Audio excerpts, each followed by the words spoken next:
रामकृष्ण नामे ही दोघी साजिरी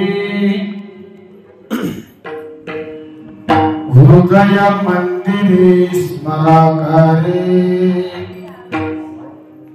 आपण आपुली करा सोडवण संसार बंधन तोडावे ज्ञानदेवा ध्यानी रामकृष्ण माळा हृदयी जिव्हाळा श्रीमूर्ती रया आपण आपुले करा सोडवण संसार बंधन तोडावे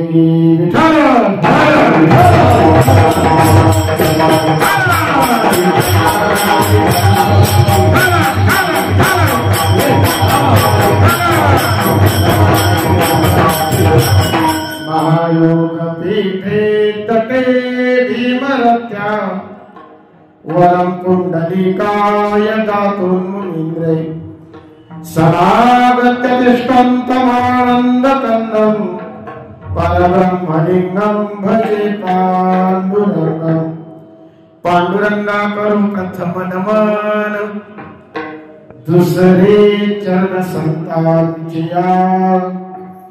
त्यांच्या कृपादाने कथेचा विस्तारू बाबाजी सद्गुरु दास तुकार अलंकापुरी पुण्यभूमी पवित्र जिथे नांदतो ज्ञान राजा सुपात्र तया आठविता महापुण्य राशी नमस्कार माझा सद्गुरु ज्ञानेश्वरांचे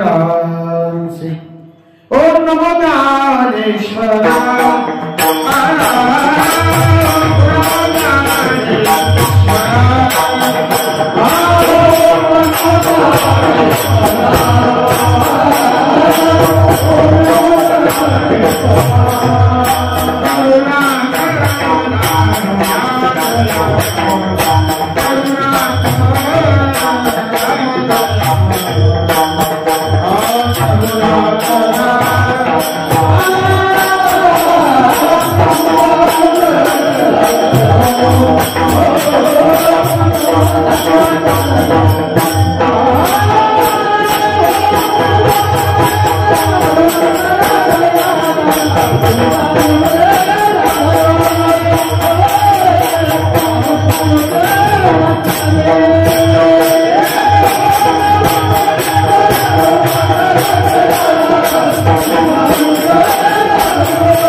करुणा करा दयाळा तुमचा अनुग्रह लाभलो पावन झालो चराचरी नमो सद्गुरु तुकया ज्ञानदीपा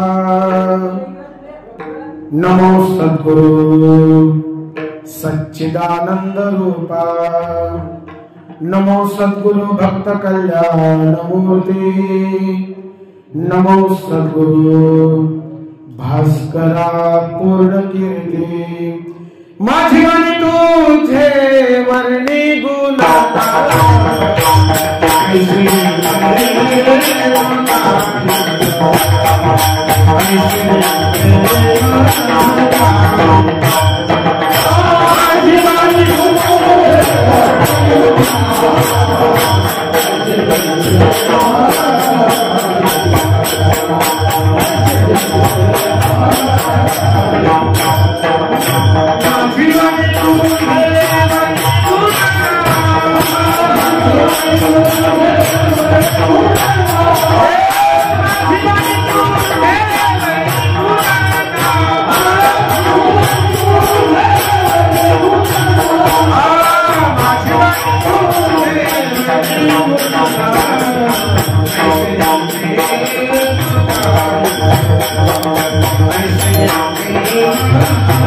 I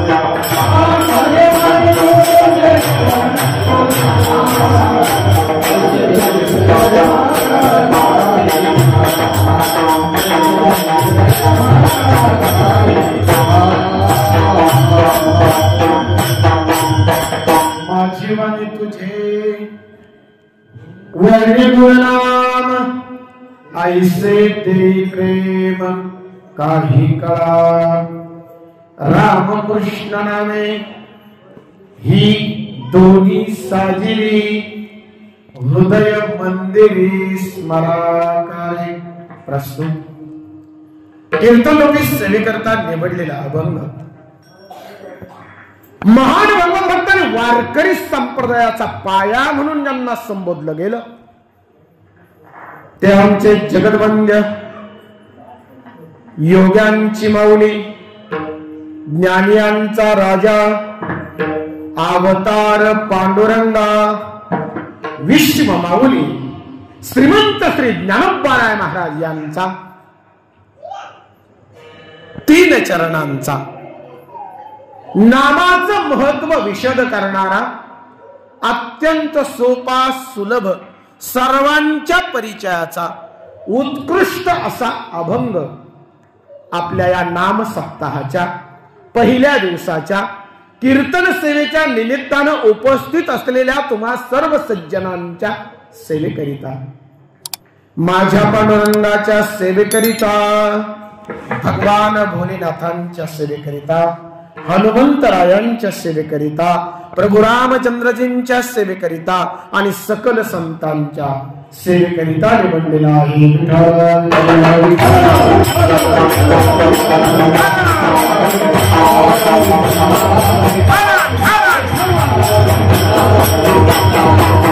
अभंग ज्ञानोबारायांचा. या अभंगाचं विशेष आहे बारकाईनं जर अवलोकन केलं. बोलू नका महिला वर्ग, अजिबात बोलायचं नाही. आपण कीर्तन ऐकायला आलो ना मग गप्पा का बरं मारायच्या. ऐका की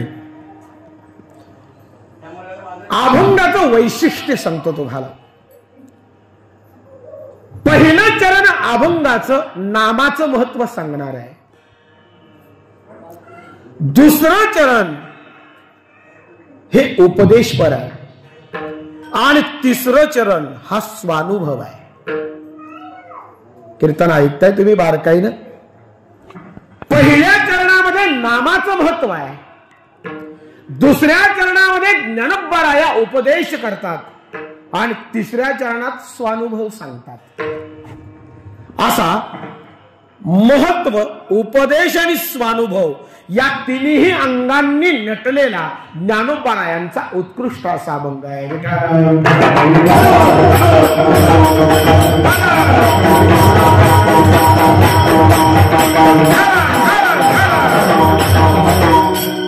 या अभंगामध्ये ज्ञानोबाराया नामाचं महत्व सांगतात. आज नामयज्ञाची सुरुवात आणि या नामयज्ञातलं आजचं हे पहिलं पुष्प. 28 वर्ष झाली. वर्ष 28वे लिहिलंय इथं. 28 ना, इथे 26 आहे, इकडे 28 आहे. काय असेल ते म्हणजे 25 तर उलटली. रौप्य महोत्सव तर झालाय. ठीक. एवढी वर्ष चाललेला हा नामयज्ञ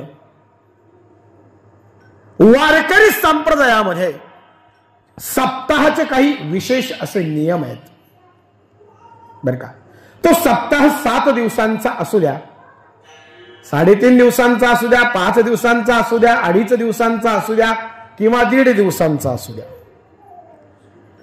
एक विशेष असा आहे की सप्ताहामधलं पहिलं कीर्तन हे नियमानं नामपरच असतं. पहिलं कीर्तन हे नामावरच झालं पाहिजे असा वारकरी संप्रदायातील सप्ताह परंपरेचा अलिखित नियम आहे. आणि त्या नियमानुसार पहिल्या दिवशी नामपर कीर्तन हवं. तसे 7 दिवसांचे 7 विषय ठरलेले आहेत. कीर्तनकाराने यायचं, कधी कोणताही अभंग घ्यायचा आणि त्याच्यावर कीर्तन करायचं असं अजिबात नाही. बंधनं आहेत, नियम आहे. ऐकणारा माणूस काय करतो, कीर्तन ऐकतो, अभिप्राय देतो, छान झालं, उत्कृष्ट झालं, एवढं काय खास नाही झालं. आणि तो निघून जातो. तो काय फार बारकाईने विचार करत नाही.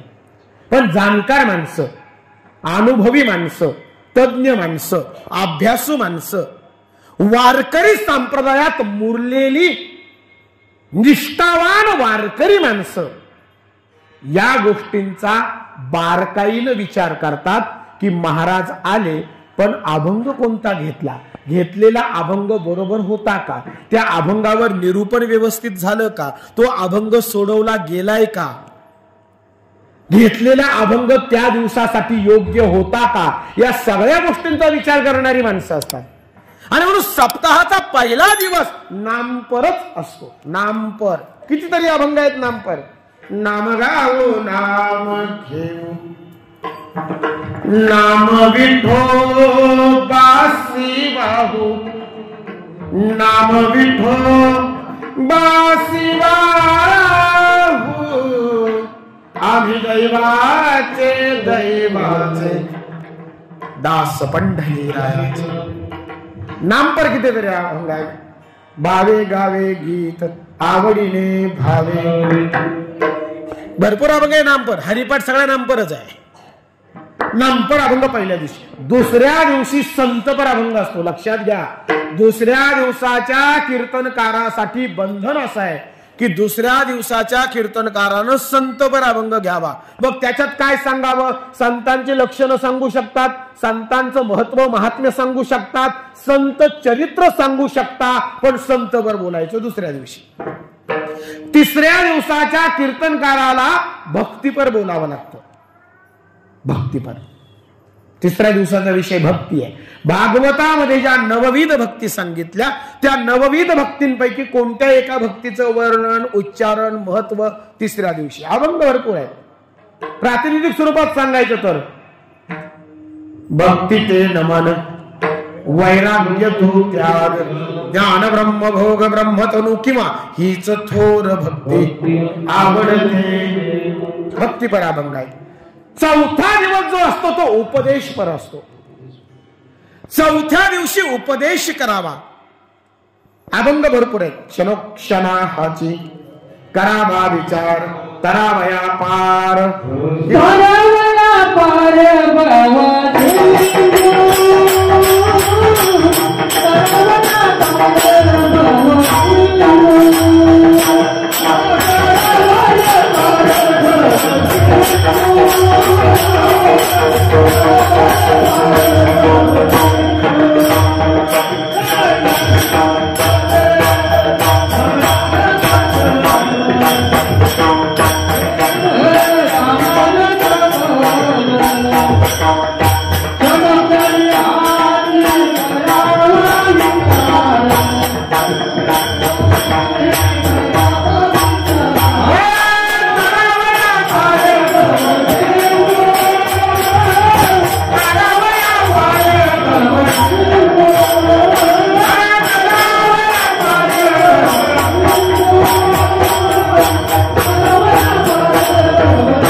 करावा विचार, करावया पार, भवसिंधू, किंवा आलिया संसारा उठावे शरण जा उदारा पांडुर.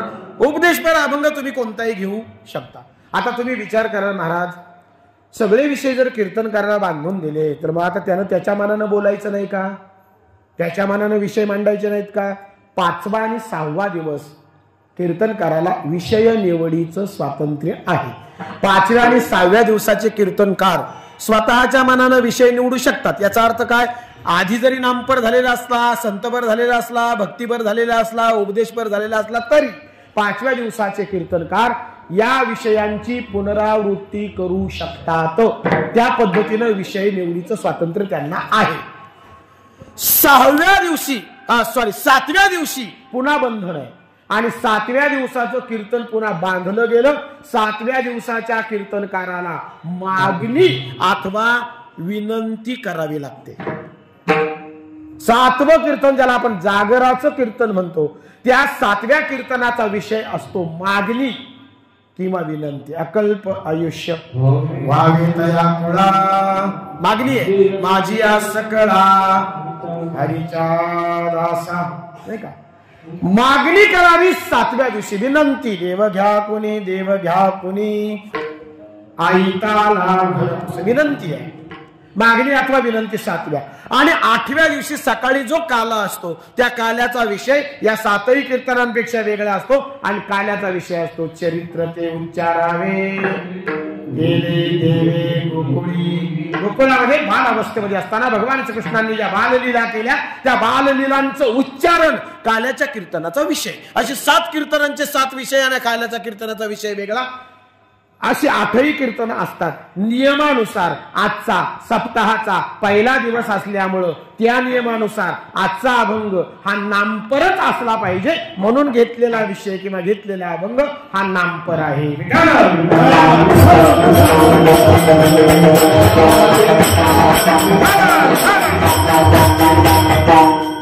अभंग ज्ञानोबारायांचा, आणि या अभंगामध्ये ज्ञानोबारायांनी नाम आणि त्या नामाचं महत्व सांगावं.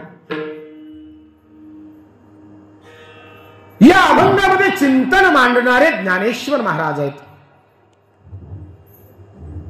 ज्यांना योग्यांची माऊली म्हटलं बर का. वारकरी संप्रदायाचा पाया ज्ञानेश्वर महाराज. 750 वर्षापूर्वी या महाराष्ट्रामध्ये वारकरी संप्रदायाची पायाभरणी ज्ञानोबारायांकडून झाली. ज्ञानदेवे रचिला पाया उभारले देवालया. वारकरी संप्रदायाचं देवालय, त्याचा पाया ज्ञानेश्वर महाराज आहेत. पाया इतका सर्वसामान्य नाही महाराज, मजबूत पायावर वारकरी संप्रदाय उभा आहे. घराचा सगळ्यात महत्वाचा भाग जर कोणता असेल तर तो, तुमचं काय मत आहे? छप्पर की भिंती की पाया? भक्कम काय पाहिजे? आपण घर बांधताना एक विचार नेहमी करतो, काय घर बांधायचं ना तर आपण बांधणाऱ्याला काय सांगतो, ए बघ बाबा, वरती स्लॅब जरी टाकायचं ठरलं असलं तरी एक वेळ आपण स्लॅब कॅन्सल करू, पत्रे टाकू, पण पाया कसा झाला पाहिजे? मजबूतच झाला पाहिजे. पाया मजबूत का? पाया जर मजबूत असेल तर त्या मजबूत पायावर उभी राहणारी इमारत जास्त दिवस टिकेल. पण पाया जर कमकुवत राहिला तर वरती किती सुंदर इमारत बांधा, शेवटी इमारतीचं आयुष्य कमीच असतं. म्हणजे पायाच्या मजबूतीवर इमारतीचं आयुष्य अवलंबून आहे. 750 वर्षापूर्वी या महाराष्ट्रामध्ये वारकरी संप्रदायाचा पाया ज्ञानोबारायांच्या रूपाने प्रगट झाला. या 750 वर्षामध्ये या महाराष्ट्रामध्ये सुलतानांनी आक्रमण केली, मुघलांनी आक्रमण केली, इंग्रजांनी आक्रमण केली, मराठी मुलखावर, मराठी माणसांवर कितीतरी आक्रमण झाली. पण या 750 वर्षामध्ये त्या आक्रमणांमधून माझा महाराष्ट्र, माझा मराठी माणूस आणि माझा वारकरी संप्रदाय तितक्याच ताकदीने उभा आहे आणि चंद्र सूर्य आहे. तोपर्यंत वारकरी संप्रदाय नाही, जोपर्यंत चंद्र सूर्य आहे तोपर्यंत नव्हे नव्हे. जोपर्यंत वारकरी संप्रदाय आहे तोपर्यंत चंद्र सूर्य असणार आहे. ही वारकरी संप्रदायाची मजबूती आहे. त्याचं कारण आहे मजबूत पायावर वारकरी संप्रदाय उभा राहिला. सर्वसामान्य नाहीत ज्ञानोबा, सर्वसामान्य नाहीत. महाविष्णूचा अवतार सखा माझा, ज्यांना महाविष्णूचा अवतार म्हटलं गेलं, महाविष्णूचा अवतार, अवतार पांडुरंगा नाव ठेविले ज्ञानी, आरती ज्ञान राजा. काय आरती आम्ही रोज गातो, पण अर्थ काय सांगितलं? अवतार पांडुरंगा नाव ठेविले ज्ञानी. नाव ज्ञानदेव ठेवलं, पण अवतार कुणाचा? पांडुरंगाचा. हा ज्ञानोबारायांचा ठसा आहे, ही ज्ञानोबारायांची ओळख आहे. ती ओळख केवळ महाराष्ट्रापुरती मर्यादित नाही, ती ओळख केवळ भारतापुरती मर्यादित नाही, ती ओळख केवळ जगापुरती मर्यादित नाही. महाराज उभारिला ध्वज पिली लोका,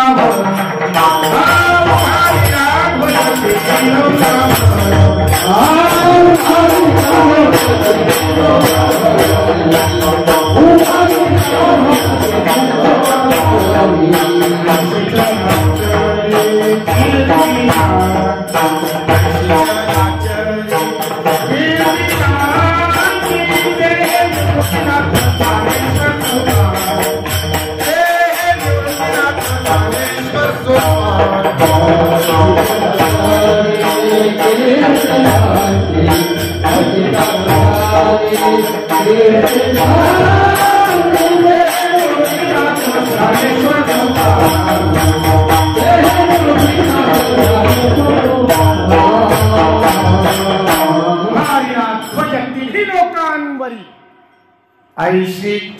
साचरी कीर्तिजांची ते हे निवृत्तीनाथ ज्ञानेश्वर सोपान मुक्ताबाई ज्ञान दीपती कळा सर्वसामान्य नाहीत महाराज।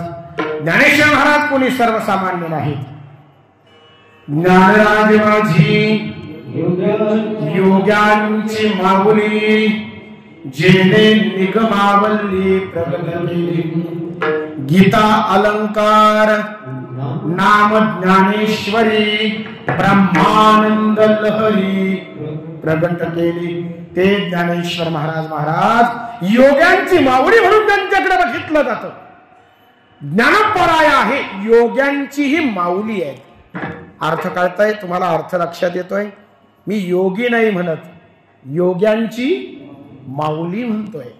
योग्यांची माऊली ज्ञानोपराय आहेत। हठयोगी आहेत ज्ञानेश्वर महाराज, हठयोगी। माऊलींबद्दल थोडस सांगतो कारण अभंग त्यांचा आहे। हठयोगी आहेत ज्ञानोबा। मूळचे ज्ञानेश्वर महाराज हे नाथ संप्रदायाचे आहेत, बरोबर आहे? अभंग माहिती आहे तुम्हाला? आदिनाथ गुरु सकळ सिद्धांचा मच्छिंद्र तयाचा मुख्य शिष्य मच्छिंद्र तयाचा। मच्छिंद्राने बोध गोरक्षासी केला गोरक्ष ओळला गहिनी प्रति गोरक्ष ओळला गहिनी प्रसादे निवृत्ती दातारा ज्ञानदेवा सार चोजविले। ही परंपरा आदिनाथांपासून आहे। आदिनाथ, मच्छिंद्रनाथ, गोरक्षनाथ, गहिनीनाथ, निवृत्तीनाथ दादा आणि त्यांच्याकडून ज्ञानेश्वर महाराज, अशी परंपरा आली। ही नाथ संप्रदायाची परंपरा आहे। म्हणजे मूळचे ज्ञानोबा नाथ संप्रदायाचे आहेत। ज्ञानोबा हठयोगी आहेत, ज्ञानोबा योगी आहेत। योगी नाही, योग्यांची माऊली आहेत। ज्ञानोबा योगामध्ये किती निष्णात आहेत। ज्ञानोबारायांची योगामध्ये असलेली योग्यता। योगाबद्दल ज्ञानोबारायांचं काय मत? ज्ञानेश्वरीचा 6वा अध्याय कुंडलिनी योगशास्त्र मांडलं। ज्ञानोबाराया योगामध्ये किती निष्णात होते हे जर तुम्हा आम्हाला अभ्यासायचं असेल, तपासायचं नाही म्हणत मी, शब्द जपून वापरतोय। आणि कोण तपासणारे? ज्ञानेश्वर महाराजांना तपासू शकत नाही पण अभ्यासू शकतो। ज्ञानोबारायांचा योगातला निष्णातपणा जर अभ्यासायचा असेल तर ज्ञानेश्वरीचा 6वा अध्याय। आणि ज्ञानोबारायांचं चरित्र जर तुम्ही आम्ही बघितलं तर ज्ञानेश्वर महाराजांच्या चरित्रामध्ये डोकावल्यानंतर कितीतरी योगिक क्रिया तुम्हा आम्हाला जाणवतील, दिसतील। त्यापैकी पहिली योग क्रिया ज्ञानोबारायांनी आपल्या चरित्रामध्ये दाखवली ती कोणती माहितीये का? चालविली जड भिंती हरली चांगयाची भ्रांती मोक्ष मार्गाचा सांगाती भनती ज्ञानोबाराधा। काय? ज्ञानोबारायांनी भिंत चालवली। सकाळच्या कोवळ्या उन्हामध्ये सिद्धपीठाच्या बाहेर त्या पडक्या भिंतीवर ही 4ही भावंड बसली आहेत। ज्ञानोबा आहेत, निवृत्तीनाथ दादा आहेत, सोपान काका आहेत, मुक्ताई आहेत। सकाळचं कोवळवून घेत त्या भिंतीवरती बसलीत आणि विसोबाचा ती पळत आले, धावत धावत आले। ज्ञानेश्वर महाराज, अहो उठा, अहो काय बसलात काय? चांगदेव येतोय तुमच्या भेटीला। चांगदेव, तापी तीरावरचा चांगदेव, 1400 वर्ष जगलेला चांगदेव वाघावर बसलाय। हातामध्ये सर्पाचा चाबूक आहे। आपल्या 60,000 शिष्यांसह चांगदेव येतोय तुमच्या भेटीला। विश्वांनी निरोप आणला। मुक्ताई थोडीशी दचकली आणि मुक्ताईनं ज्ञानोबारायांना म्हणावं, दादा चांगदेव येतोय भेटीला। 1400 वर्ष त्याचं वय आहे। एवढा मोठा योगी वाघावर बसलाय, हातामध्ये चाबूक सर्पाचा आहे। असं म्हणतात की चांगदेवाला संजीवनी विद्या प्राप्त आहे, तो मृत माणसांनाही जिवंत करतो. मग एवढ्या महान योग्याला आपण कसं रे दादा सामोरं जायचं? तेव्हा माझी माऊली गालामध्ये हसली आणि मुक्ताईला म्हणते, मुक्ते कसं जायचं बघ आता, बसा निवांत. बळी सोनियावरी चालविली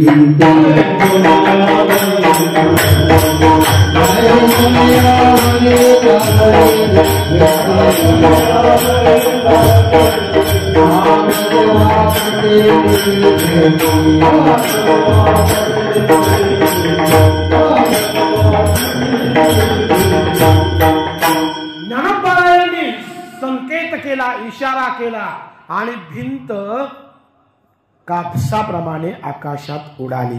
चारही भावंडांना घेऊन. हे काय होतं? हा चमत्कार नव्हता. तुम्हा आम्हाला तो चमत्कार वाटतो, पण ज्ञानोबारायांच्या दृष्टीनं एका योग्यानं केलेली ती एक योग प्रक्रिया होती. फक्त फरक एवढा आहे, चांगदेवाची ही सत्ता होती पण ती सजीवांवर होती आणि माझ्या ज्ञानोबांची सत्ता मात्र निर्जीवांवर सुद्धा आहे. चालविली जड भिंती. आलं लक्षात? मग ते चांगदेवानं ओळखलं आणि 1400 वर्षाच्या योग्यानं आमच्या 9 वर्षाच्या ज्ञानोबारायांच्या पायावर लोटांगण घेतलं. त्याचं कारण 1400 वर्षाच्या योगानं ज्ञानोबारायांची योगातली योग्यता ओळखली. चांगदेवानं ओळखलं की मी वाघावर बसू शकतो, सर्पाचा चाबूक करू शकतो, पण मी जड भिंत नाही चालवू शकत. त्या भिंतीवर माझी सत्ता नाही. जी सत्ता ज्ञानोबांनी दाखवली ही योगिक क्रिया आहे. मला काय सांगायचं की ज्ञानोबाराय किती मोठे योगी आहेत. लक्षात येते? तुमचं लक्षात येते महिला वर्ग? दुसरी योगिक क्रिया एक ज्ञानोबारायांची प्रकर्षानं जाणवते, ते म्हणजे भाजिये मांडे ज्ञानदेवे पृष्टी योगियांची सृष्टी अलौकिक. भाजिये मांडे ज्ञानदेवे पृष्टी. चमत्कार नाही येतो, तुम्हा आम्हाला तो चमत्कार वाटतो. ज्ञानोबारायांच्या दृष्टीनं एका योग्याच्या दृष्टीनं जर विचार केला तर ती एक सर्वसामान्य योगिक क्रिया आहे. ज्ञानोबारायांनी पाठीवर मांडे भाजले, अर्थात ही एक योगाची प्रक्रिया आहे. ती योगातली एक सरळ सरळ अशी एक क्रिया आहे. लक्षात घ्या, ते आपल्याला जमत नाही, माहित नाही, आपण ते करू शकत नाही. आपल्या बुद्धी सामर्थ्याच्या थोडंसं पुढचं असल्यामुळं आपण त्याला चमत्कार समजतो. अर्थात तो चमत्कार नाही, ती एक साधी सर्वसाधारण एका योग्यानं केलेली योगिक क्रिया आहे. मला काय सांगायचं की ज्ञानोबारायांचं योग सामर्थ्य, ज्ञानोबारायांनी सच्चिदानंद बाबांना जिवंत केलं. अर्थात तुम्हाला सर्वांना माहित आहे की ज्ञानेश्वरी कुणी लिहिली? आपलं उत्तर काय येतं माहितीये का? ज्ञानेश्वर महाराजांनी ना. ज्ञानेश्वर महाराजांनी ज्ञानेश्वरी लिहिली नाही, सांगितली. नेवाशाला पैसखांबाला टेकून ज्ञानोबाराया बसायचे आणि तोंडातून ते ओव्या बोलायचे, ओव्या म्हणायचे आणि त्या तोंडातून पडलेल्या ओव्या जशाच्या तशा सच्चिदानंद बाबा लिहायचे. शके 1212 तरी टीका केली ज्ञानेश्वरे, सच्चिदानंद बाबा आदरे लेखकू चाहला पुरावा.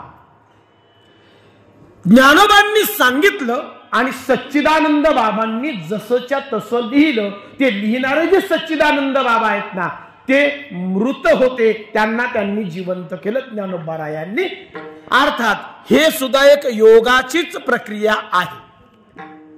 ज्ञानोबाराया इतके मोठे योगी आहेत की ते संजीवन समाधी घेऊ शकले. संजीवन समाधी लक्षात येते? आपण नेहमी म्हणतो ज्ञानोबारायांची संजीवन समाधी आहे. म्हणजे एक साधं जर बोलायचं ठरलं तर ज्ञानोबारायांनी जिवंत समाधी घेतली, ज्याची आज सरकार परवानगी देत नाही. जिवंत समाधी घेण्यास सरकार परवानगी देत नाही. पण त्या काळात सरकारच नव्हतं. ज्ञानोबारायांनी जिवंत समाधी घेतली. बर, ही संजीवन समाधी कुणाला घेता येते? सगळ्याच योग्यांची संजीवन समाधी घेण्याची योग्यता नसते.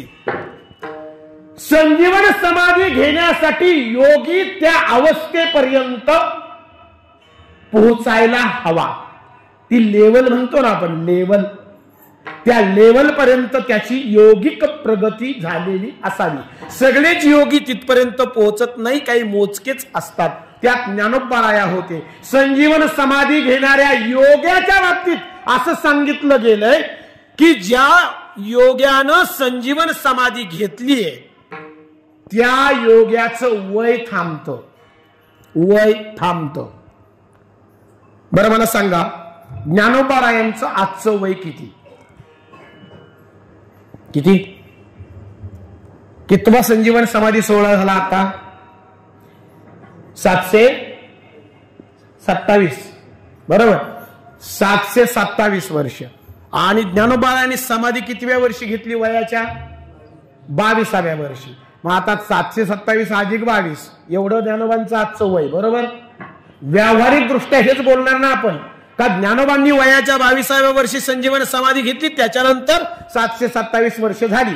मग एवढं ज्ञानोबांचं आजचं व्यावहारिक वय आहे. पण एक सांगू का, ज्ञानोबांचं वय तितकं नाही. त्याचं कारण सांगतो. ज्ञानेश्वर महाराजांनी वयाच्या 22व्या वर्षी संजीवन समाधी घ्यावी. ती संजीवन समाधी ज्या वयात ज्ञानोबांनी घेतली, ज्ञानोबांचं वय तिथंच थांबलं. संजीवन समाधी घेणाऱ्या योग्याला वय नसतं, वय त्याचं वाढत नाही, आहे तिथंच त्याचं वय थांबतं. म्हणजे आजही ज्ञानोबारायांचं वय 22च आहे. संजीवन समाधी घेणाऱ्या योग्याची वैशिष्ट्य, संजीवन समाधी घेणाऱ्या योग्याला हवा, पाणी, अन्न याची आवश्यकता नसते. पुढचं वैशिष्ट्य, संजीवन समाधी घेणारा योगी सूक्ष्म देहानं कुठंही जाऊ शकतो आणि जिथं गेल्यानंतर त्याला जर स्थूल शरीराची आवश्यकता भासली तर तो त्या ठिकाणी पुन्हा आपलं स्थूल शरीर निर्माण करू शकतो. माझे शब्द कळतायत का तुम्हाला? सूक्ष्म देहानं संजीवन समाधी घेणारा योगी कुठंही जाऊ शकतो आणि तिथं गरज भासल्यास आपला स्थूल देह पुन्हा निर्माण करू शकतो. याचा अर्थ असा की संजीवन समाधी घेणारा योगी जो जन्म मृत्यूच्या पलीकडे असतो. अर्थात अजूनही जर कुणी प्रश्न विचारला की ज्ञानोबाराया आहेत का, 1001% ज्ञानोबाराया आहेत आणि ते जसे होते तसेच आहेत. मी किती निश्चित बोलतोय एवढं लक्षात घ्या. 150 वर्षानंतर नाथ बाबांना साक्षात्कार झाला. नाथराया, अहो आळंदीला या. कशाला? आजान वृक्षाची मुळी माझ्या कंठाला लागलीये, तेवढी कापून काढा. किती वर्षांनी? 150 वर्षांनी समाधी घेतल्यानंतर बरं का. नाथ बाबा आळंदीला आले, समाधी स्थळच सापडे ना. नाथांनी ते स्थळ शोधलं पण आत समाधी स्थळात आतमध्ये जाण्यासाठी मार्ग सापडे ना. म्हणून पिंपळाच्या झाडाखाली 3 दिवस अधिष्ठान मांडलं. तो पिंपळ अजूनही आळंदीला. त्या पिंपळाच्या झाडाखाली अधिष्ठान मांडलं आणि ज्ञानोबारायांनी पुन्हा दृष्टांत दिला की नाथ बाबा, सिद्धेश्वराच्या समोरचा नंदी बाजूला करा आणि त्या नंदीच्या खालून माझ्यापर्यंत येण्याचा मार्ग आहे. तिथं आताही जा तुम्ही, तो नंदीच्या तिथं लिहिलेले खाली आत समाधी स्थळात जाण्याचा मार्ग, पण तो आता बंद केलेला आहे. नाथ बाबांनी नंदी सरकवला आणि समाधी स्थळात प्रवेश केला. 150 वर्षानंतर ज्ञानोबांना माऊली कशा दिसल्या त्याचं वर्णन नाथांच्या अभंगामध्ये तुम्हाला आम्हाला पाहायला मिळेल, वाचायला मिळेल. 3 दिवस नाथ बाबा खाली समाधी स्थळात होते ज्ञानेश्वर महाराजांजवळ. किती दिवस? 3. त्यांच्यामध्ये संवाद काय झाला तो सुद्धा अभंगामध्ये आहे. जी ज्ञानेश्वरी तुमच्या माझ्या समोर आहे ती नाथ बाबांनी बाहेर आणली. ज्ञानोबांनी सांगितलं ही शुद्ध करा, ही ज्ञानेश्वरीची प्रत शुद्ध करा आणि तिचा प्रचार प्रसार करा. ती शुद्ध करण्याची सुद्धा नाथ बाबांना गरज भासली नाही. त्या ज्ञानेश्वरीच्या शेवटी 5 ओव्या एकनाथ महाराजांच्या, त्यात काही शब्द फार महत्वाचे. त्यातले मुख्य शब्द सांगतो. ती मूळचीच अतिशुद्ध. नाथांचे काय शब्द आहेत? शुद्ध करण्याची गरज नाही, ती मूळचीच अतिशुद्ध. म्हणजे ही ज्ञानेश्वरी जी तुमच्या माझ्या समोर आहे ती कृपा कुणाची आहे? एकनाथ महाराजांची. सांगायचं काय की आजही ज्ञानोबराया आहेत त्या स्थितीत तसेच आहेत. लक्षात घ्या बरं का, एवढे मोठे योगी आहेत ज्ञानोबराया, पण ज्ञानोबरायांच्या या अभंगाचं वैशिष्ट्य असं. आम्ही काय करतो माहितीये का, एक आमची कल्पना असते की योग्यानं योगाबद्दलच बोलावं, संन्याशानं संन्यासाबद्दलच बोलावं, गृहस्थानं गृहस्थाश्रम किंवा गृहस्थाबद्दलच बोलावं, संसारी माणसानं संसाराबद्दलच बोलावं, शिवचरित्रकारानं शिवाजी महाराजच सांगावेत, भागवताचार्यांनी भागवतच सांगावं. आमच्या अपेक्षा असतात, पण तसं काय अपेक्षा करू नये. त्यांनाही वेगवेगळे विषय मांडू द्यावेत, काही हरकत नाही. आमची एक अपेक्षा काय असते की ज्ञानेश्वर महाराज जर एवढे मोठे योगी आहेत तर त्यांनी योगावर बोलावं, त्यांनी योगिक क्रिया सांगाव्यात, त्यांनी अष्टांग मार्ग सांगावा, त्यांनी कुंडलिनी योगशास्त्र मांडावं. बरोबर आहे, त्यांनी आसन, यम, नियम, प्रत्याहार याच्याबद्दल बोलावं. पण ज्ञानेश्वर महाराजांचं वैशिष्ट्य आहे, ज्ञानोबराया योगावर बोलत नाहीत, तर ज्ञानोबराया नामाबद्दल बोलतात. आणि ज्ञानोबराया सरळ सरळ सांगतात की रामकृष्ण नामे आपल्या हृदयात स्मरा. अभंगाच्या पहिल्या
हृदय मंदिरी स्मराकारे.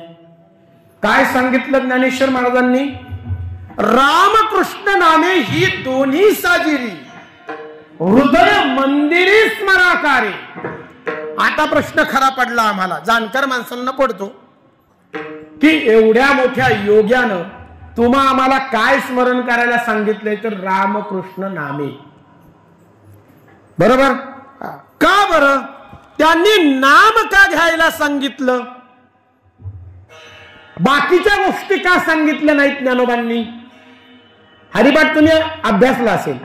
जप, तप, कर्म, क्रिया, नेम, धर्म, वावगाची श्रम कशा करता?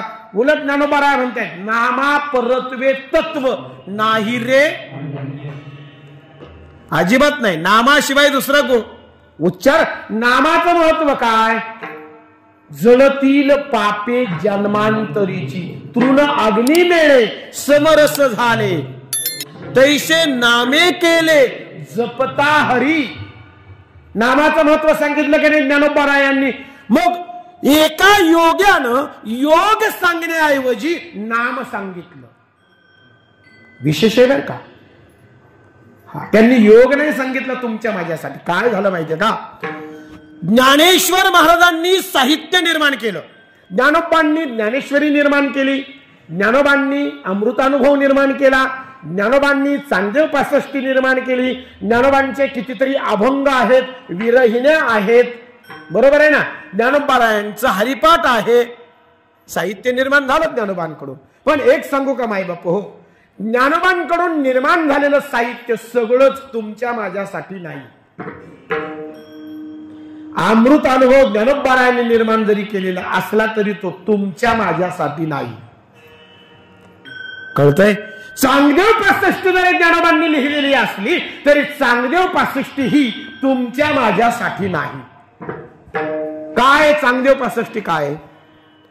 चांगदेव 65 हे चांगदेवाला ज्ञानेश्वर महाराजांनी लिहिलेलं 65 ओव्यांचं पत्र आहे. स्वस्ति स्त्री वटेषु जो लपोनी जगदाभासो. पत्राची सुरुवात आहे स्वस्ति स्त्री वटेषु. चांगदेव वटेश्वराला लिहिलेलं पत्र आहे. 65 ओव्यांचं पत्र आहे म्हणून ती चांगदेव 65. चांगदेवासाठी लिहिलं आणि 65 ओव्यांचं असल्यामुळं चांगदेव 65. मग त्याच्यात उपदेश कुणाला केलाय? चांगदेवाला केलाय. चांगदेव काय तुमच्या माझ्यासारखा सर्वसामान्य संसारी नाही. कळतंय ना? चांगदेव हा 1400 वर्ष जगलेला एक महान योगी आहे. तुम्हाला माहितीये चांगदेवाची योग्यता? चांगदेव समाधीत गेला की 6 महिने समाधीत जायचा. समाधीत किती? 6 महिने समाधीत जायचा. 6 महिने समाधीतून बाहेर यायचा नाही. या 6 महिन्यांमध्ये म्हणजे त्याच्या समाधी काळामध्ये जर कुणी मेला गावामध्ये तर ते चांगदेवाच्या समोर आणून टाकायचे मेलेल्याला. आणि जेव्हा चांगदेव समाधीतून जागा व्हायचा, कोण आहे नुसतं असं म्हटलं की ती मेलेली उठायची. मी चांगदेवाचं सामर्थ्य सांगतोय. चांगदेव हा सर्वसामान्य नाही, महान शिवभक्त.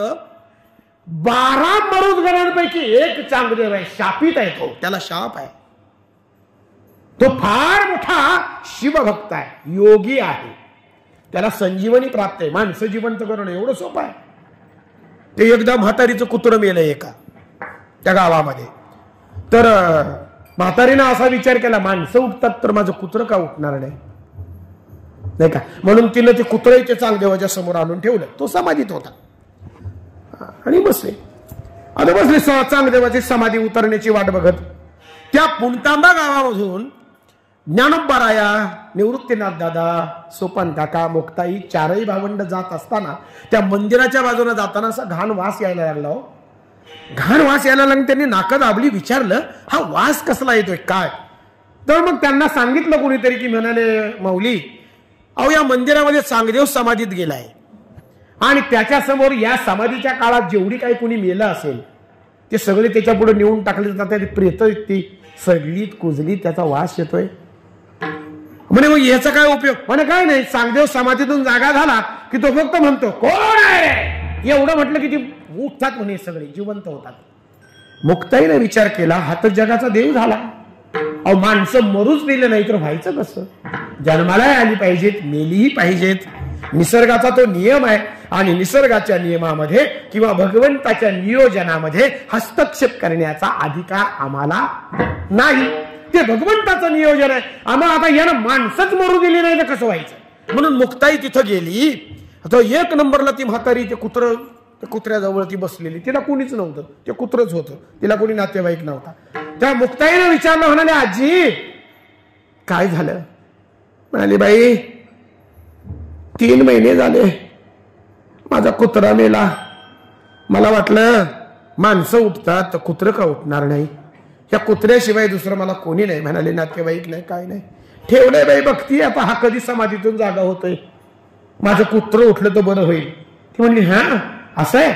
म्हणून मुक्ताईने त्या कुत्र्याचं शेपूट धरलं, मेलेल्या कुत्र्याचं. हाड म्हणजे मेला, काय झालं तुला मारायला?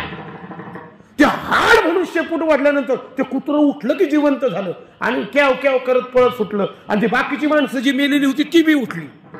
मुक्ताईने विचारलं, कोणी सांगितलं तुम्ही मेला? नाही म्हणे आम्ही जिवंत आहे. जा घरी म्हणे चला. आणि ते चमत्कार दाखवल्यानंतर ही भावंड निघून गेली आणि दुसऱ्या दिवशी हा समाधीतून जागा झाला. कोण रे? कुत्र सुद्धा नव्हतं, होत ते जिवंत करून. ते काष्टसिद्धा, काष्टसिद्धा त्याच्या शिष्याचं नाव आहे चांगदेवाच्या. काष्टसिद्धा इकडे आहे. चांगदेवाचा आवाज आहे, भगभगीत असा आवाज त्याचा. काय रे या 6 महिन्यात कोणी मेला नाही? म्हणाले पुष्कळ मेले होते. मग अहो म्हणाली ती 5 वर्षाची पोरगी आली, तिनं कुत्र्याचं शेपूट धरलं, हाड म्हणली, कुत्रही जिवंत झालं, माणसंही जिवंत झालं, ते सगळे गेले म्हणाले जिवंत होऊन निघून. असं कोण होते ते? अहंकार उतरला. कारण आतापर्यंत अहंकार काय होता? माझ्याशिवाय कोणी जिवंत करू शकत नाही. 5 वर्षाच्या पोरीला 1400 वर्षाची तपश्चर्या करून मी जे मिळवलं ते 5 वर्षाच्या पोरीला कसं कळलं? कसा? चांगदेवाचा प्रश्न आहे.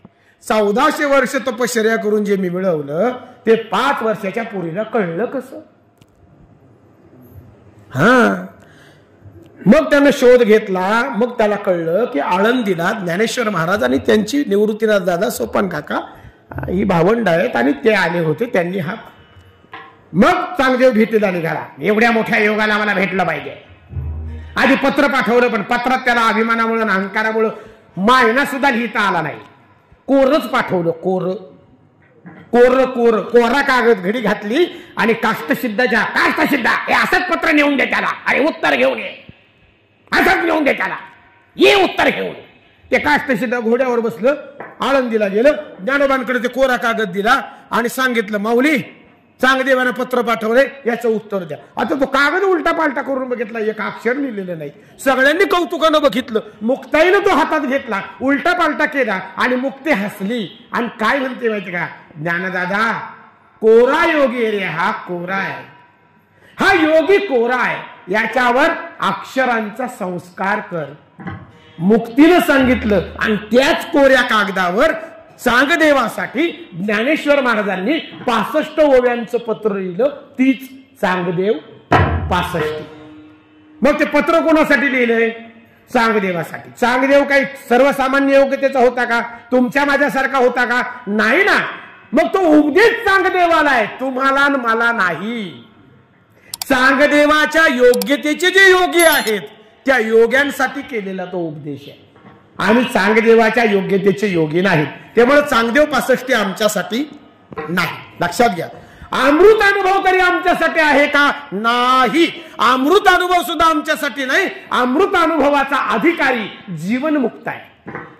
कोण जीवनमुक्त? ते चालते ज्ञानाचे बिंब, तयाचे अवयवते सुखाचे कोंब, येर माणूस वरते भांब लौकिकाचे, ते चालते ज्ञानाचे बिंब. जो जीवनमुक्त आहे त्या जीवनमुक्तासाठी अमृत अनुभवामध्ये उपदेश आहे. तुम्ही आम्ही जीवनमुक्त नाहीत, तुम्ही आम्ही बंधनात आहोत. आणि आम्हाला सगळ्यात मोठं बंधन कोणतं माहितीये का? संसाराचं. आणि सगळ्यात मोठ्या बंधनात अडकलो, संसार बंधन. लक्षात घ्या बरं का. अशा आम्हाला भरपूर बंधन आहेत. गृहपाश, दारापाश, पुत्रपाश, द्रव्यपाश. पाश म्हणजे बंधन. गृहपाश घराचं बंधन आहे तुम्हा आम्हाला. संध्याकाळ झाली की आपल्याला कुठं जावंसं वाटतं? घराकडे जावंसं वाटतं. पशु पक्षी सुद्धा संध्याकाळ झाल्यावर कुठं परततात? आपल्या घरट्यात परततात. बरोबर आहे. याला म्हणतात गृहपाश. दारापाश, दारा बायको, बायकोचं बंधन आहे आपल्याला. नाही दिवसभर कुठेही फिरू द्या, नाही म्हणणार संध्याकाळी घरी गेलं पाहिजे, नाहीतर ती उगाच बडबड करत बसली. नाही गेलंच पाहिजे म्हणाले, नाही तर कोण बोलणं ऐकतं म्हणला. त्यालाही भीती आहे तिची. तो बाहेर किती छाती काढून चालू द्या, मी कुणाला घाबरत नाही. बाहेर किती सांगू द्या, मी कुणाला घाबरत नाही. पण आत गेल्यावर जी हुजूर करावं लागतं. नाही करत तर भाकरीचा प्रश्न नाही. असं द्या काही, ज्याचं त्याचं गुपित गेलं त्याला माहिती. नाही का, उघड करण्याची आवश्यकता नाही. दारापाश असतो. पुत्रपाश माहित आहे, मुलांचा पाश म्हणजे बंधन. द्रव्यपाश संपत्तीचं बंधन आहे की नाही. अहो काय मराठीकडे तरी मारता तरी सांगतात, नीट वाटून घ्या, भांडण करू नका, खालची त्याला द्या, वरची तू घे. आणि मारणारे बँकेतल्या पैशावरून भांडण करू नका, सारख्या वाटण्या करा. द्रव्यपाश अशी भरपूर बंधनं आम्ही स्वतःभोवती निर्माण केलेली आहेत. सगळ्यात मोठं बंधन आहे संसार बंधन. ही सगळी बंधनं ज्याच्यात समाविष्ट होतात ते संसार बंधन असतं. माय बापो, आम्ही बंधनात आहोत, त्यामुळं अमृतानुभवाचा उपदेश आमच्यासाठी नाही, बिलकुल नाही. ज्ञानेश्वरी आमच्यासाठी आहे का? होय, पण कोणती? सगळीच ज्ञानेश्वरी आमच्यासाठी नाही. ज्ञानेश्वरीमध्ये ज्ञानाला उपदेश केलाय, ज्ञानेश्वरीमध्ये कर्मनिष्ठाला उपदेश केलाय, ज्ञानेश्वरीमध्ये योग्याला उपदेश केलाय, ज्ञानेश्वरीमध्ये भक्ताला उपदेश केलाय. बरोबर आहे. ज्ञानेश्वरीमध्ये सगळ्यांसाठीच उपदेश आहे. ज्ञानेश्वरी सगळ्या विषयांना हाताळते. बघा ना तुम्ही, ज्ञानयोग आहे की नाही? आहे. कर्मयोग आहे की नाही? आहे. कर्मसन्यास योग आहे की नाही? आहे. ध्यानयोग आहे की नाही? आहे. ज्ञान विज्ञान योग आहे. अक्षर ब्रह्मयोग आहे. राजयोग आहे की नाही? ध्यान योग आहे. बस. विभूती योग आहे. विश्वदर्शन योग आहे. भक्ती योग आहे. अभ्यास योग आहे. पुरुषोत्तम योग आहे. किती योग सांगितले ज्ञानेश्वरीमध्ये? हे सगळं आहे. मग हे सगळं तुमच्या माझ्यासाठी आहे का? नाही. त्यातलं काही मोजकं ठराविकच आमच्यासाठी आहे. प्रश्न असा केला गेला, ज्ञानोबा का हो जीवन मुक्तासाठी निर्माण केलं, चांगदेवासाठी सारख्या योगांसाठी निर्माण केलं, नाही का? आमच्यासाठी काय हो? आमच्यासारख्या सर्वसामान्य संसारी जीवांचं काय? आमच्या उद्धारासाठी काय? एक सांगू का तुम्हाला? बाबा आहेत ना, बाबा बाजारला गेले. बाजारला गेल्यानंतर घरातल्या प्रत्येकासाठी बाबांनी काहीतरी घेतलं. बाबांनी त्यांच्या मोठ्या भावासाठी धोतर घेतलं, नाही का? त्यांच्या मुलासाठी पॅन्ट पीस शर्ट पीस घेतला, बायकोसाठी लुगडं घेतलं, सुनबाईसाठी साडी घेतली, सगळ्यांसाठी काहीतरी घेतलं. आणि बाबा बाजारहून घराकडे आले. येताना घरातल्या लहानग्या लेकरांनी बघितलं आणि ती लेकरं पळतच बाबांकडे गेली. बाबा आले, पळत गेले. बाबांच्या हातातली पिशवी घेतली, पळत घरी आले, पिशवी उभारली आणि शोधायला लागले. बर का, शोधायला लागले पिशवीत बाबांनी काय आणलंय. बाबा म्हणजे थांबा, मी देतो, थांबा, गडबड करू नका. मग आता बाबांनी आपल्या मोठ्या भावाला बोलवलं, दादा तुझ्यासाठी धोतर आणलंय बघ. पोराला बोलवलंय, इकडे रे, हे पॅन्ट पीस शर्ट पीस तुझ्यासाठी. बायकोला बोलवलं, अगं लुगडं आणलंय तुझ्यासाठी. सुनबाईला बोलवलं, सुनबाई साडी आणली तुझ्यासाठी. पोरं म्हणाले, बाबा आमच्यासाठी. बाबांनी बॅटरी उचलली, ही घ्या तुमच्यासाठी. पोरांनी ती बॅटरी फेकूनच दिली. म्हणले ह्याचं काय करू आम्ही? आम्हाला बॅटरी नको बाबा, आम्हाला काय पाहिजे? खाऊ. मुलं पिशवीत काय शोधायला लागली? खाऊ शोधायला. मुलांना अपेक्षा कशाची आहे? खाऊची आहे. मग आता बाबांनी खाऊ आणला नाही तर मुलं रडणारच की नाही? मग तसे आम्ही रडायला लागलो ज्ञानोबारायांकडे. ज्ञानोबाराया आमच्यासाठी काय? तेव्हा ज्ञानोबाराया म्हणतायत, तुमच्यासाठी हरिमुखे म्हणा, हरिमुखे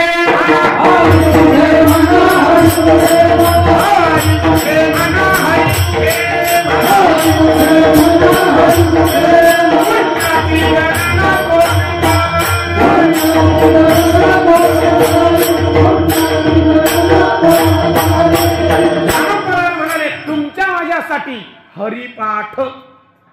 हरिपाठातला जो उपदेश आहे तो तुमच्या माझ्यासाठी. आणि हरिपाठामध्ये नामाचाच उपदेश ज्ञानेश्वर महाराजांनी केलेला आहे. आता प्रश्न असा केला ज्ञानोबारायांना की ज्ञानोबाराया तुम्ही आम्हाला सांगतायत की नामस्मरण करा, पण कोणतं करू? राम म्हणू की कृष्ण म्हणू? लय मोठा प्रश्न बर का. राम म्हणू की कृष्ण म्हणू? नाव कुणाचं घेऊ? कुणाचं नाव घ्यावं?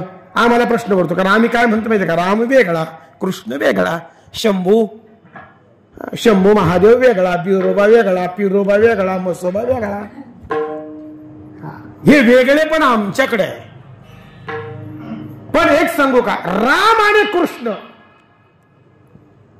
ही वेगळी नाहीयेत, ती एकच आहेत, चरित्रामुळे वेगळे भासलेत.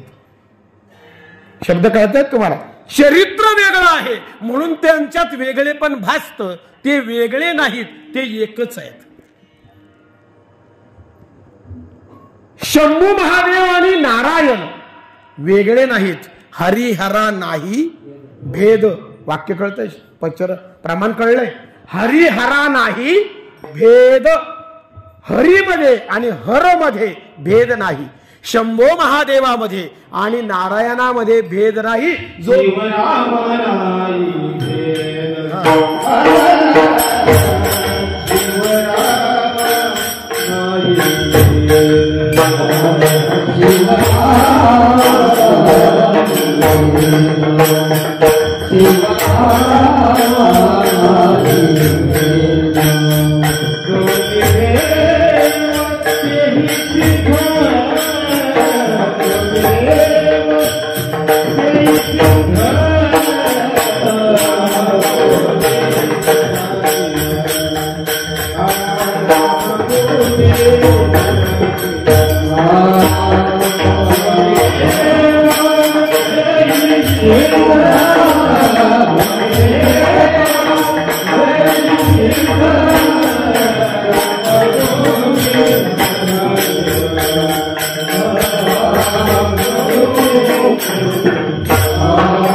लक्षात घ्या.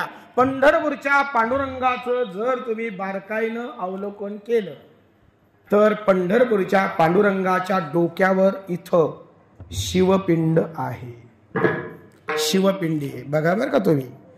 कधीही मूर्ती विकत घेताना पांडुरंगाची जर डोक्यावर शिवपिंडी नसेल तर ती मूर्ती अपूर्ण आहे. लक्षात घ्या बरं का. भगवान पांडुरंगानं डोक्यावर शिवाला घेतलंय हे लक्षात घ्या. डोक्यावर शिवपिंडी भगवंताच्या पांडुरंगाच्या. जिथं भेद नाहीये. नरहरी महाराजांना साक्षात्कार काय झाला? नरहरी महाराज मुळात शिवभक्त आहेत पण त्यांना पांडुरंगासाठी करधनी बनवण्याची ऑर्डर आली नरहरी महाराजांना.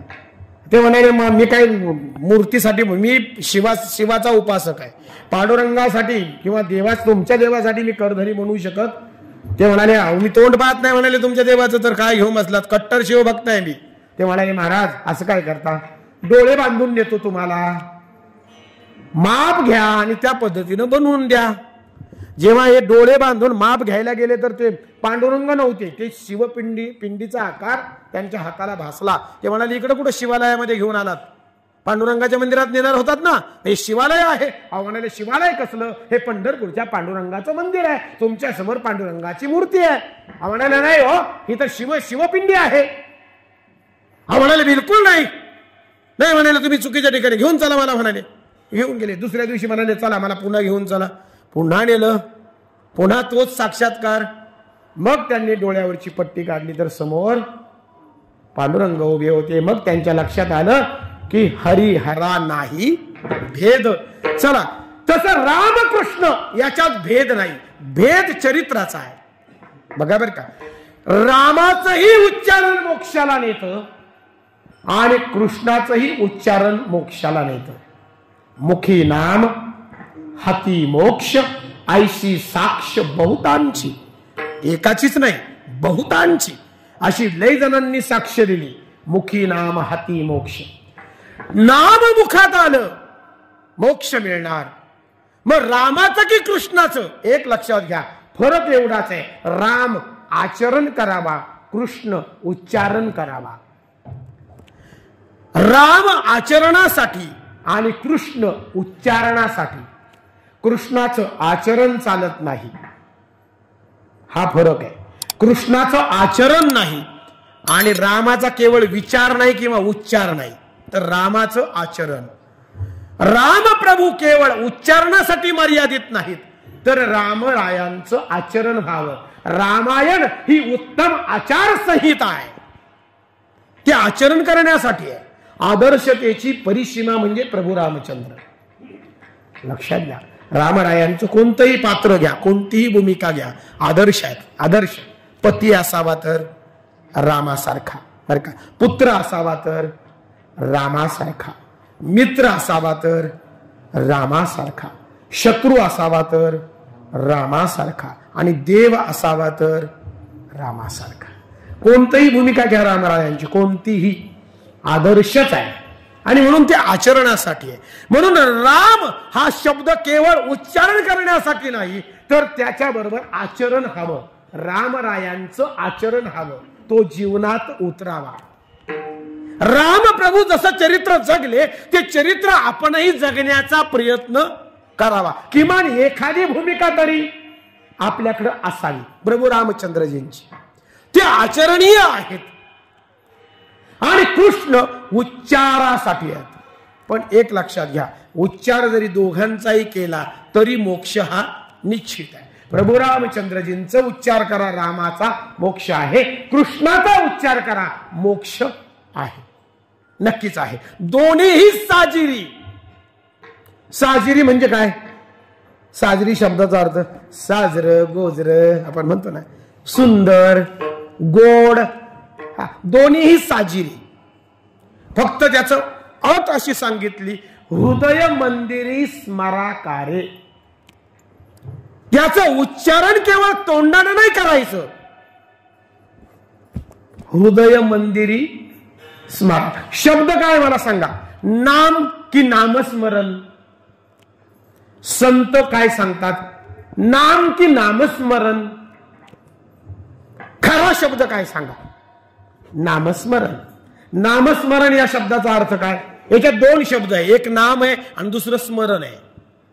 बरोबर आहे? नाम आणि स्मरण म्हणजे ज्याचं नाव तोंडानं घेतोय त्याचं काय पाहिजे? स्मरण पाहिजे. तेव्हा ते पूर्ण नामस्मरण होतं. नुसतं तोंडानं नाव घेतलं, स्मरण जर वेगळं असेल, हा चाललंय विठ्ठल विठ्ठल विठ्ठल विठ्ठल विठ्ठल, तोंडानं काय म्हणतोय? विठ्ठल विठ्ठल विठ्ठल, आणि मनात काय चाललंय? बाई नसते आले तर बरं झालं असतं, एक तर उशिरा सुरू झालंय, हा बाबा तर लय बडबड करतोय, पोराला पाळण्यात झोपून आले, बरं आता उठलं तर कसं व्हायचं, म्हाताऱ्याला ऐकायला येत नाही, जर का पोरग उठलं आणि जर का झोक्यात पाळण्यातून उडी खाली हाणली तर बाई आता उपजापच व्हायचे, बरं आले तर आले, पुढे येऊन बसले, आता उठता येईना, आता करू काय, आता करू काय, आणि तोंडानं काय चाललंय? विठ्ठल विठ्ठल, आणि मनात काय चाललंय? खरंय की नाही? मग याला नामस्मरण म्हणाल का तुम्ही? नाही ना महाराज. स्मरण पाहिजे, ज्याचं नाव घेतो त्याचं स्मरण पाहिजे. म्हणून इथं अट काय टाकली बघा, हृदय मंदिरी स्मराकारे. ते कुठं स्मरायचंय? हृदयामध्ये त्याचं स्मरण पाहिजे. ते स्मरण असावं ही अट ज्ञानोबांनी सांगितली. मग प्रश्न मिटला, काय राम म्हणू की कृष्ण म्हणू? ज्ञानोबा या अनुभवानं सांगतात, रामकृष्ण नामे ही दोन्हीही साजिरी. भेद करत बसू नका. ज्याच्यावर श्रद्धा त्याचं नाव घ्या, फक्त कुठं घ्या? हृदय मंदिरी स्मराकारे. मग ज्ञानोबारायांना प्रश्न केला, ज्ञानोबाराया जर आम्ही त्याचं स्मरण केलं, तुमच्या सांगण्यानुसार नामस्मरण केलं तर काय होईल? ज्ञानोबाराय म्हणाले, काय होईल? सुटाल तुम्ही, बंधनापासून मुक्त व्हाल, सोडवणूक होईल. म्हणाले मग चालेल, काय हरकत नाही. मग एक काम करू का, बायकोनं केलं तर माझी सुटका होईल का? नाही, बरेच जण म्हणतात काय नाही, आमच्या घरात एक वारी करतोय ना, मग मी केली तर पाहिजे, मी केलीच पाहिजे का? आता धाकटा जाऊन आलाय ना, आता थोरला गेलाच पाहिजे का? केली ना कोणीतरी, ज्यानं केली फळ प्याला, आपल्याला नाही.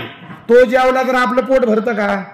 तसं त्यानं पवारी केली तर पुण्य सुद्धा त्यालाच, ते आपल्याला मिळू शकत नाही. लक्षात घ्या, ज्यानं त्यानं परमार्थात असं आहे. पूर्वी होतं बरं का, पूर्वी होतं, बापानं कर्ज केलं की पोराला फेडावं लागायचं. बापानं वचन दिलं की पोराला, दशरथ राजानं वचन दिली आणि निभवावी कुणाला लागली? रामरायांना. वनवासात का गेले? बापानं वचन दिले, 14 वर्षांचा वनवास रामाला, राजगादी भरताला. ही वचनांची पूर्तता करण्यासाठी वनवासात कोण गेलं?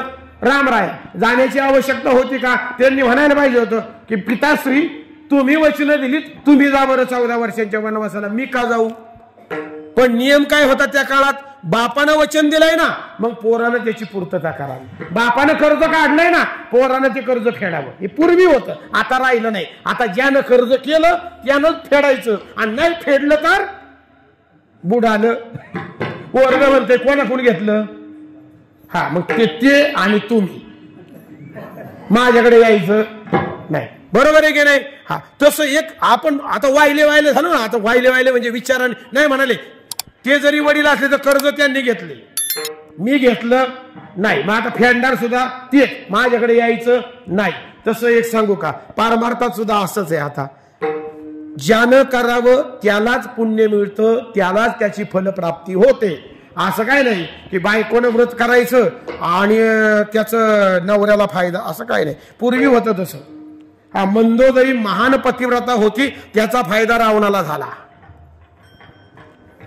बरं का. बरेच वर्ष लढला, म्हणजे सांगायचं तर त्या पातिव्रत्याचा फायदा कुणाला झाला? रावणाला झाला. म्हणजे सांगायचं आता बायकोनं व्रत करावीत आणि त्याचा फायदा किंवा त्याची फलनिष्पत्ती नवऱ्याला मिळावी, हा पूर्वीचा भाग आहे, आता नाही. आता ज्यानं करावं त्यालाच फलप्राप्ती आहे.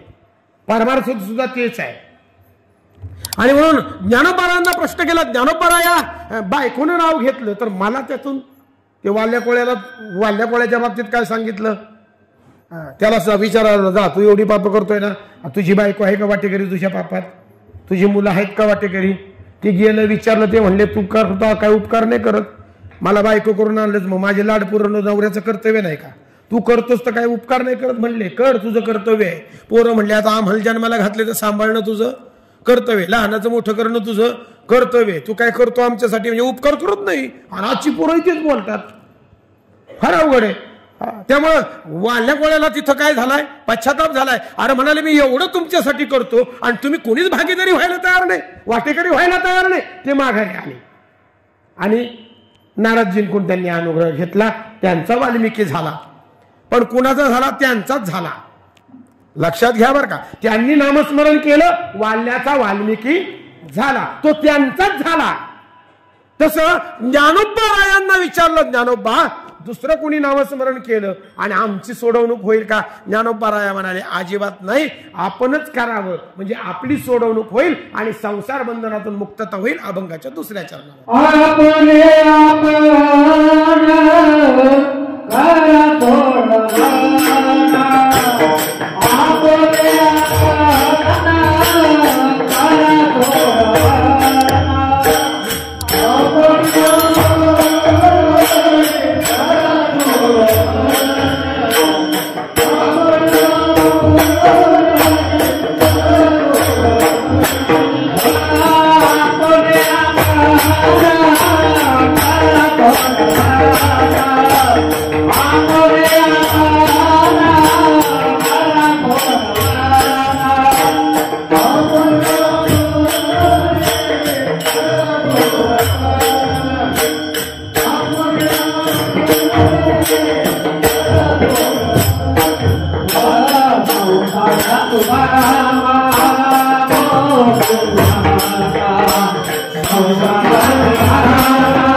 आपण आपुली करा. दुसरा आपल्यासाठी करू शकत, आपण आपली करा सोडवण. कशातून सोडवण करायची? संसार बंधन तोडा वेगी. संसाराचं बंधन आहे. मगाशी मी तुम्हाला सांगितलं अनेक बंधन आहेत, सगळ्यात मोठं बंधन संसाराचं बंधन आहे. आणि त्या बंधनाचा तोटा असा आहे की आम्ही पुन्हा जन्म मृत्यूच्या चक्रात अडकलो. पुनरपि जननम पुनरपि मरणम जठरी शयनम. पुन्हा जन्म पुन्हा मृत्यू, पुन्हा जन्म पुन्हा मृत्यू. हे कशामुळे आहे? बंधनामुळे आहे. म्हणून बंधनाचा तोडू पाश देऊ आशा टाकोनी. नाही त्याची घेता श्री होईल दुरी निजपंथ. हा बंधन आपल्याला तोडायचं ते नामामुळे तुटतं. लक्षात घ्या, कलियुगामध्ये नामस्मरणाशिवाय दुसरा पर्याय नाही. जप नाही, तप नाही, कर्म नाही, क्रिया नाही, नियम नाही, धर्म नाही. ह्या गोष्टी कलियुगात राहिल्या नाहीत. धर्म राहिलाय कलियुगात? नियमात कोणी वागतंय? क्रिया कर्म योग आहेत. मग कलियुगामध्ये एकच सांगितलं, नामस्मरण. कलियुगा माझी करावे कीर्तन. किंवा कलियुगामध्ये कीर्तन करावं. कलियुग में केवल नाम आधारा, जपत नर उतरे सिंधू पारा. कलियुगामध्ये केवळ नामस्मरण हा एकमेव आधार आहे. नामच सांगितलं साधन कलियुगामध्ये. नामा परत्वे तत्व नाही रे अन्यथा. नामस्मरणच साधन सांगितलं. सामर्थ्य नामाचं सांगितलं. तृण अग्नी मेळे समरस झाले तैसे नामे केले जपता हरी. गवताचे काय म्हणतात तुमच्याकडे? वळई म्हणतात का गंजा म्हणतात? काय म्हणतात? गवताच्या त्या मोठमोठ्या काय गंजा. 1000 गंजा आहेत. किती काडीचे पेटा लागतील पेटवायला? एकच काडीची पेटी की एक काडी? एक काडी. एका काडीत 1000 गवताच्या गंजा जळतील की नाही? नक्कीच जळणार. म्हणजे एका काडीत तेवढी ताकद आहे 1000 गवताच्या गंजा जाळण्याचं. तसं सांगू का, एका नामात अनंत जन्माच्या पापराशी जाळून खाक करण्याचं सामर्थ्य आहे एका नामात. हे ज्ञानोबा सांगतायत, मी नाही सांगत. आता माऊलींवर तर विश्वास ठेवायला की नाही, माझ्यावर नका ठेवू. पण ज्ञानोबा सांगतायत म्हणल्यावर विश्वास ठेवायला पाहिजे. नामस्मरण करा, अनंत जन्माची पाप नाहीशी होतील, पापही नाहीशी होतील आणि बंधनही तुटतील. बंधन तोडण्याचं काम नाम करतं. नामाचे फायदे. मी पहिल्या दिवसाचा अभंग म्हणून नामपरच घेतलाय नियमानुसार. त्याच्यावरच बोलायला पाहिजे म्हणून नामपर बोलतोय. बंधन तोडण्याचं काम नामस्मरण करतं. आता या ठिकाणी शब्द आला, आपण आपली करा सोडवण. संसार बंधन तोडा वेगी. शब्द एक महत्वाचा आलाय, वेगी. वेगी म्हणजे पटकन, लवकर, लगेच, आता, ताबडतोब. वेळ दौडू नका, लगेच तोडा वेगी. का बरं वेगी? का घाई करायला का सांगितली? त्याचं कारण आहे, कलियुगामध्ये मानव प्राण्याला मिळाले 100 वर्ष. बरोबर आयुष्य. बरं, 100च्या 100 वर्ष आपण नामस्मरण करतो का? नाही करत ना? करतो? नाही करत. बरं, 100 वर्ष आयुष्य आपण जगूच याची खात्री आहे का? कोणी 40 मध्येच उरकतं, कोणी 60 पर्यंत जातं, कोणी 70 पर्यंत जातं. सगळे 100 पर्यंत पोहोचत नाही. आता तर सरासरी आयुर्मान किती झालं माणसाचं? 60, 65, 70 है ना? इथपर्यंत माणसाचं. 70 जरी वर्ष जगला ना माणसाचं लय जगला हो. 70 जगला तरी लय जगला हो. 70 सुद्धा लय वाटायला लागला आम्हाला, जास्त वाटायला लागलं. खरं आहे ना? 70 सुद्धा आम्हाला जास्त वाटते. म्हणजे बघा ना, 100 वर्ष आम्ही जगत नाहीच जगत. मग उरले काय आता? तुम्हाला माहिती, शतगणिले ते अर्धरात्र खाय, पुढे बालत्व पिडा रोग, काय भजनासी उरले ते पाहेगा. राम राम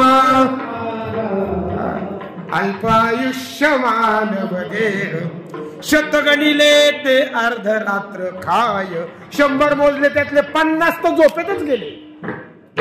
खरं का नाही? 12 तास जागतो आणि 12 तास झोपतो. झोपला म्हणजे नियाला काय, झोपला काय, सारखंच आहे. हा फार अवघड आहे. काही तर कीर्तनच झोपा त्यात. काय एवढे झाडावर झोपतात, अंगावरून साप गेला तरी कळत नाही. जितके बिनघोर झोपतात काही. हा, एखाद्याचा बिबट्यानेच उचलला होता झोपेतच. तिथे पटकन लक्षात आलं म्हणून बरं झालं, नाही तर केव्हाच बिबट्याच्या पोटात गेला असतं. ओरडलं म्हणून लोक आले पटापटा, नाही तर उचलला होता त्याला. म्हणजे बिबट्या येऊन उचलतो तरी माणसं झोपेत असतात. 50 वर्ष आमचे झोपेत जातात, उरले किती?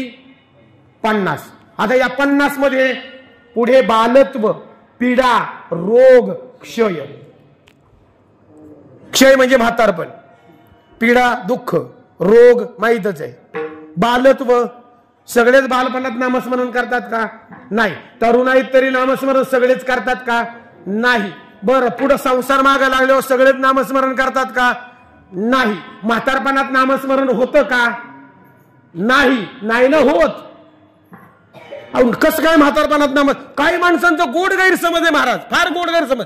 म्हटलं ना ज्ञानेश्वरी वाचा, पारमार्थ करा, गळ्यात माळ घाला, ते म्हणतात हा महाराज काही नका सांगू, आता हे काय वय पारमार्थ करायचे का? आता पारमार्थ वय वाचतो काय माणसं? हा हे काय वय पारमार्थ काय? आयुष करायची, मज्जा करायची मस्त, हे वय काय पारमार्थ करायचं? पाव म्हणले म्हातारा झाल्यावर काय? म्हातारा झाल्यावर परमार्थ करू असं बऱ्याच जणांचं म्हणणं आहे. पण मला एक सांगा बाबा, म्हातारा झाल्यावर परमार्थ करायचं जरी ठरवलेलं असलं तरी आपण म्हातारे होऊच याची गॅरंटी आहे का? म्हातार व्हायच्या आधीच उरकलं तर खरंय ना? क्षणभंगुर नाही भरवसा, वारे सावध सोडा माया आशा. क्षणभंगुर आहे महाराज, क्षणभंगुर आहे. आणि म्हणून कधी कधी आपलं आयुष्य थांबेल सांगता येत नाही महाराज. आता मी बोलतोय या घडीला, पुढच्या 5 मिनिटात माझ्या बाबतीत काय होणार आहे हे मी सांगू शकत नाही. पुढच्या 5 मिनिटाचं अचूक भविष्य सांगणारा भविष्यकार अजूनही जन्माला आलेला नाही आणि येणारही. पुढचं 5 मिनिटाचं सोडा हो, आता मी आत घेतलेला श्वास बाहेर येईलच याची सुद्धा गॅरंटी नाही. खरंय नाही? काय घेऊन बसलात महाराज? आणि म्हणून आमच्या हातात काहीच नाही. कधी संपेल कधी थांबेल गॅरंटी नाही. म्हणून वेगी, लगेच, आतापर्यंत लगेच, याच क्षणापासून तोडा वेगी. हा वेगी शब्द त्याच्यामुळे आलेला आहे कारण आमचं आयुष्य काही 100 वर्षाचं 60 वर्षांचं नाहीये. आमचं आयुष्य म्हणजे फक्त आत्ताचा हा क्षण. ज्या क्षणाला आम्ही आयुष्य श्वास आत घेतले आणि बाहेर सोडले एवढंच आमचं जीवन आहे. श्वास आत गेला आणि बाहेर आला एवढाच. पुढचा घेऊ की नाही माहीत नाही. आत्ताचा श्वास हाच आपला जिवंतपणा आहे. पुढचा श्वास आहे की नाही माहीत नाही महाराज. म्हणून मी नेहमी सांग, एक जण मला म्हणलं महाराज या की वाढदिवसाला माझ्या, नाही म्हणजे वाढदिवसाच्या विरोधात नाहीये मी, पण ते मला बोलवलं. म्हणलं येतो की. म्हणलं कितवा वाढदिवस आहे? म्हणले 51वा. माझा 51वा वाढदिवस. लाख गावाला बोलवलं. म्हणले सगळे गाव जेवायला येणार आहे, जेवणाचा मस्त बेट ठेवलाय, छान नियोजन आहे, या म्हणले महाराज तुम्ही पण या वाढदिवसाला. म्हटलं ठीक आहे. मग त्याचा प्रेझेंट वगैरे घेऊन गेलो मी. गेल्यानंतर मग हॅपी बर्थडे वगैरे केलं, त्याला ते प्रेझेंट दिलं. म्हणलं का हो कितवा वाढदिवस? म्हणले 51वा. माझं 50 पूर्ण झालं महाराज आणि आता मी 51 मध्ये प्रवेश केला.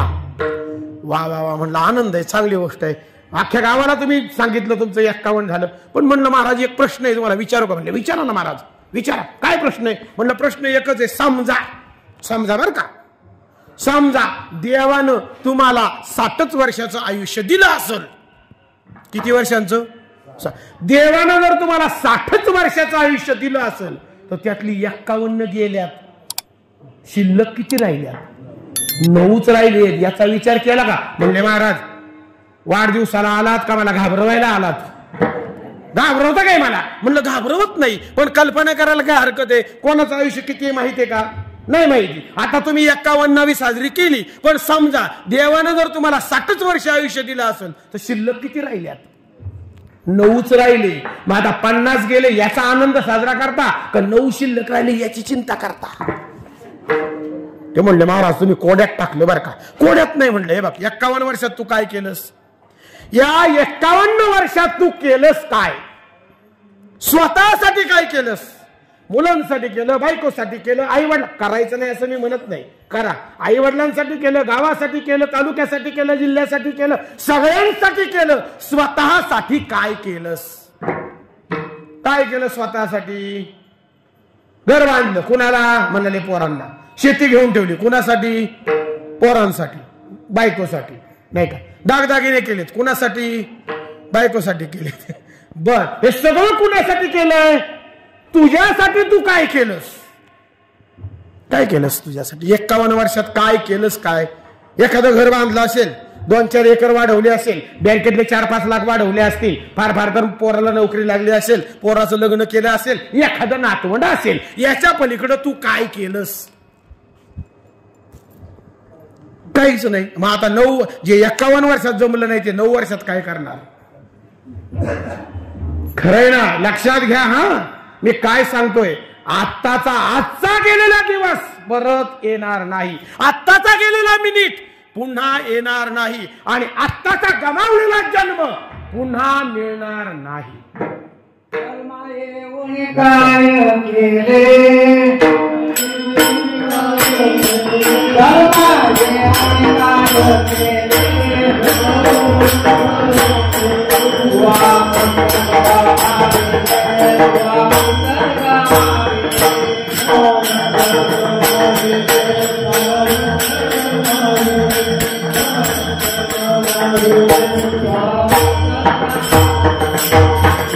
आणि म्हणून आम्ही नेमकं काय करावं? आपण आपली करा सोडवण. लक्षात घ्या, आपल्याला कुणीही सोडवायला येणार नाही. काळाची बा उडी पडेल बा जेव्हा, सोडविना तेव्हा मायबाप, सोडविना बंधू, पाठीची बहीण, शेजाची काविना दूर राहे, सोडविना राजा देशीचा चौधरी. कुणी सोडवणार नाही. कोण सोडवीन? तुका म्हणे तुझं सोडविना कोणी, एक चक्र पाणी वाचवनिया. भगवंताशिवाय तुमची माझी सुटका कुणीच करू शकत नाही. कुणीच नाही. नाही बापू, सावध झालं पाहिजे. उठा जागे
भारे आता, स्मरण करा पंढरीनाथा, भावे चरणी ठेवा माथा, सुखवी व्यथा जन्मांच्या.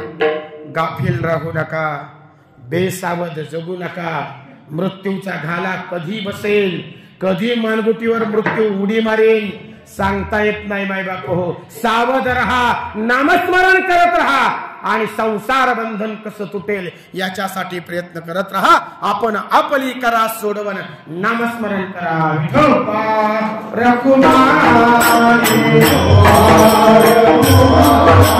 रामकृष्ण नामे ही दोन्ही साजिरी, हृदय मंदिरे स्मराकारे.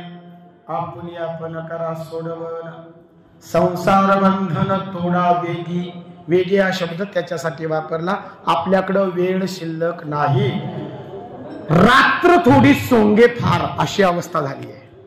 आपल्याकडे वेळ कमी आहे आणि साधायचं मात्र जास्त आहे. आणि म्हणून कलियुगामध्ये अत्यंत पॉवरफुल साधन सांगितलं नाम.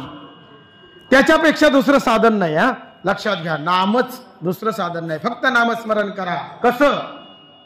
कामामध्ये काम, काही म्हणा राम राम, किंवा ठाईच बैसवणी करा एक चित्त, आवडी अनंत, किंवा आवडीने भावे हरिनाम घेसी, तुझी चिंता त्यासी, सर्व आहे अनन्य चिंतयंतो मा ये जना पर्युपासते तेषां नित्याभियुक्तानां योगक्षेमं वहाम्यहम्. भगवंतांनी सांगितलं. आणि म्हणून फक्त तुम्ही चिंतन करा, नामस्मरण करा, चिंता करत बसू नका. आमचं काय झालंय माहितीये का, आम्ही रात्रंदिवस चिंता करतो, चिंता, त्यामुळं आमचं चिंतन होत नाही.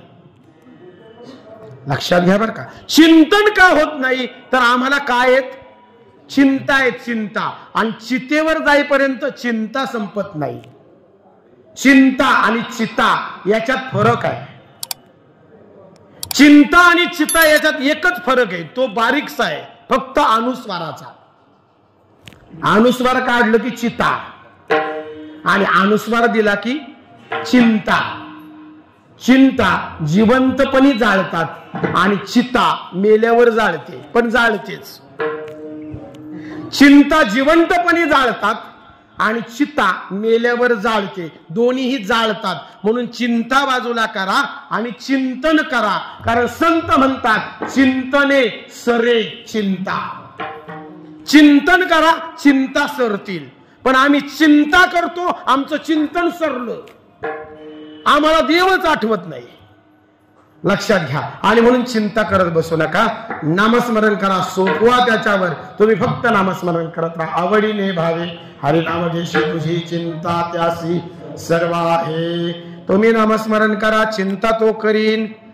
तुम्ही फक्त मनापासून भगवंताचं चिंतन करत राहा, सगळं तो निभावून नेईल. काही काळजी करू नका. भक्तांच्या काजासाठी देव धावून आला, तुमच्या माझ्यासाठी येईल. कौन कहते हैं भगवान आते नहीं, शबरी की तरह हम बुलाते नहीं. कौन कहते हैं भगवान सोते नहीं, यशोदा की तरह हम सुलाते नहीं. असं काही नाही, पण आमच्यात ती अर्थता आहे का, तो भाव आहे का, ती श्रद्धा आहे का? असेल तर आमच्यासाठी धावेल ना. धावला ना, संतांसाठी धावला ना, मग आमच्यासाठी का धावणार नाही? तेव्हा धावत होता ना. आता काय झालं? आता काही झालं नाही महाराज. आमच्यात बदल झाला, आमच्या श्रद्धा दोलायमान झाल्या, विचलित झाल्या. आणि म्हणून मनापासून नामस्मरण करा, नक्की धावेल, नक्की तुमच्या माझ्या काजासाठी. ज्ञानेश्वर महाराजांना विचारलं, का हो माऊली? संपवतो, कारण 9:30 सुरू झाले, त्यामुळे मी 11:30 पर्यंत जातोय. उशिरा सुरू झालं ना माऊली, असं नका करू, लय लांब ना आलो. मग ज्ञानोबारांना प्रश्न केला, माऊली तुम्ही आम्हाला नामाबद्दल सांगताय, नाम घ्या म्हणून आग्रह करताय, बंधन तोडा, बंधन तुटतील नामस्मरणामुळे, असं तुम्ही आम्हाला सांगताय. का हो माऊली? तुम्ही केलं नामस्मरण? तुम्ही करताय का की आम्हाला सांगताय? तुम्हाला काही अनुभव नाही? माणसं फार हुशार आहे, माऊलींना पण प्रश्न करतात बरं. हो म्हणेल, का हो माऊली आम्हाला सांगताय नाम घ्या, नाम घ्या, नाम घ्या, तुम्ही घेतलं? तुम्हाला आहे अनुभव? एक सांगू का माय बापू, संत अनुभवाशिवाय बोलत नाहीत. अनुभवारे अंगा ते या जगात देतसे. जो अनुभव आला तो जगासमोर मांडला संतांनी. ज्ञानोबारांना प्रश्न केला, का हो माऊली तुम्हाला काही नामाचा अनुभव? ज्ञानेश्वर महाराज म्हणतायत, माझ्या मनामध्ये तर रामकृष्ण नामाच्या माळा मी सतत जपत असतो आणि त्यामुळं माझ्या हृदयामध्ये त्या श्रीहरीची मूर्ती ठसलेली आहे. मी नित्य रामकृष्ण माळा जपतो. अभंगाच्या शेवटच्या रामकृष्ण